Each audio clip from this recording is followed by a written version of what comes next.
Yeah! Get out of here! We here at the Great Ozymandias channel are sorry for the last episode's outro. The Ozzy became overly enamored with a solar panel, and the editing room was thrashed and made sticky. He has been driven away for now, but the authorities suspect him to be armed and dangerous.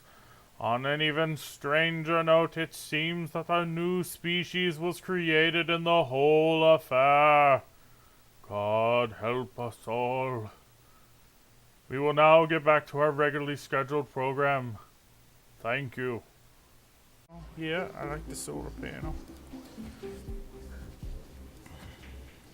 Alright. Right now we're just trying to continue building things that would increase your prestige and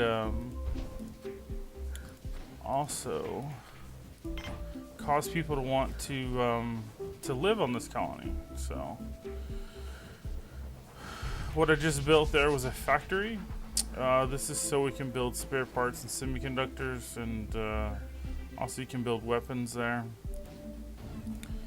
And I will also build a command and control.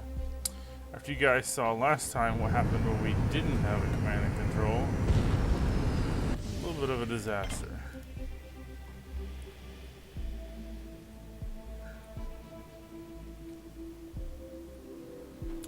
Things are looking pretty good here. The E-old cooker seems to be full. Or not full, but, you know, has stuff in it. Stuff. That's the correct term, I believe. Getting through the night's pretty good here.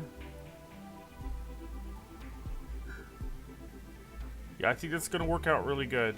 I think that's actually going to work out really good. Yes, yes. Let's see here. Good, they keep that working.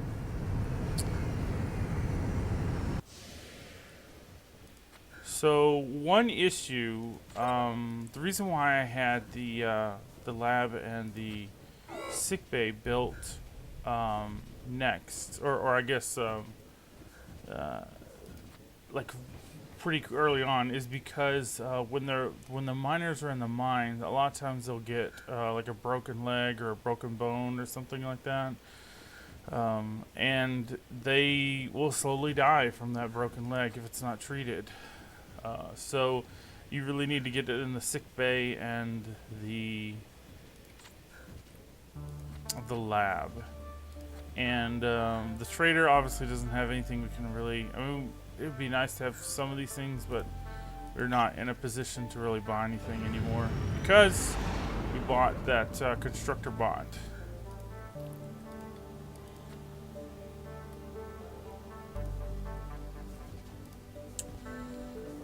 So right now we're just kind of waiting on getting some more people. Speed the time up here a little bit, and I'm going to do about a 50-50 with biologists and workers. If you think about biologists, is, you know, you'll always have your food production at the most it can be. And let's see what we got. Oh, that's beautiful. 2 workers and a biologist. So that lets us know that, first off, you know, we're going to have some workers and everything, but that we're also going to have a little bit of food extra for those workers. The better you keep these 2 right here, the rice and tomatoes, they're just going to be flooding food in there. So these 2 stations have to be worked by workers. So you have to kind of have enough for these 2 to be worked, and for I believe a max of 3 people working in the mine. So, you know, that's kind of the little balance you play is, and obviously we have 3 people in the mine, and we have both of these working. So we're in an ideal situation right here.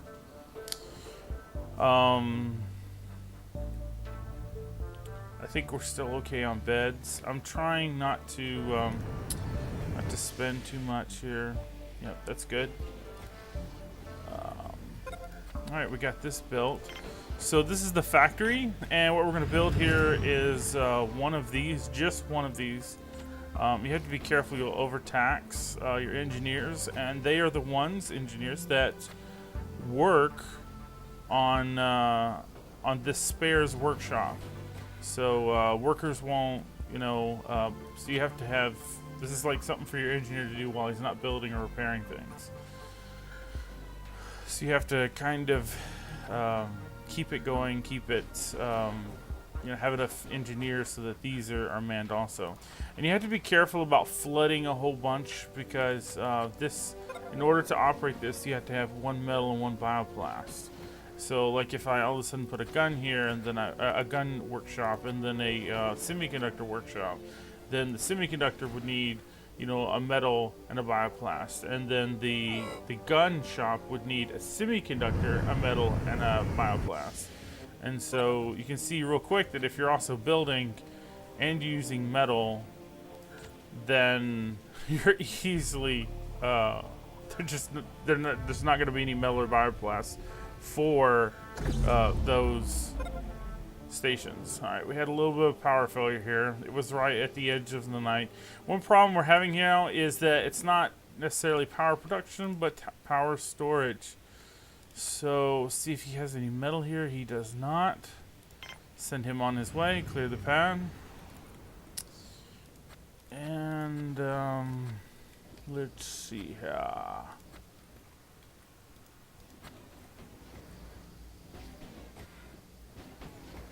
Things are running pretty good.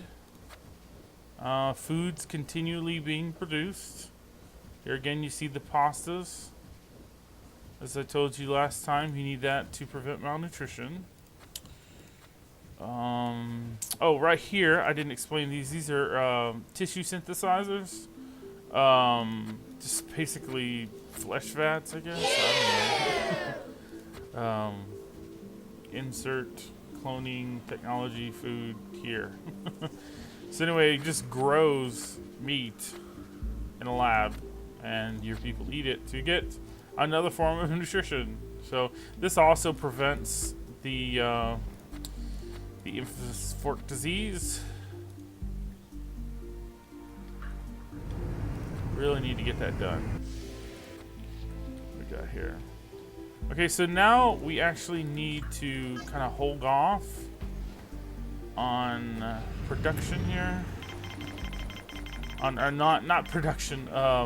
The colonists. So you can click the colonist button here to stop just all colonists coming in. I would like to have. I mean, I have 3 engineers, so that's probably enough.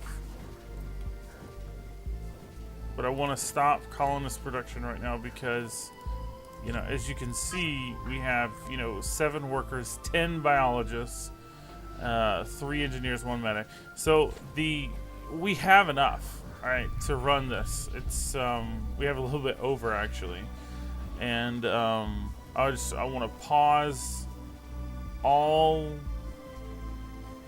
colonists from coming in so that we can have time to kind of grow. Because our metal production quite hasn't gotten up to where I would like it to be, and also, oh man, I keep forgetting this. I do this every time. I need to put in a storage area. This is really important. Let's see, it's a production. Well, I could just stick it here. That's probably what we'll have to do. Yeah. It's really good to put these by doors because obviously it's going to fill up with all your little bits. And this is another thing I need to talk about.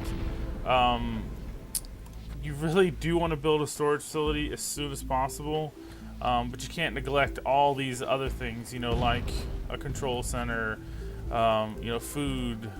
I mean, there's so many other more important things, but storage is also important because, as you can see, these spares have slowly deteriorated because they're out on the out in the harsh, hostile planet surface, and these medicine supplies also. So this reduces their effectiveness when healing someone. So even though I have a healer's kit, now I've lost, probably about 20-25% of it here.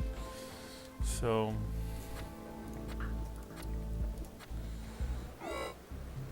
and here is another sandstorm.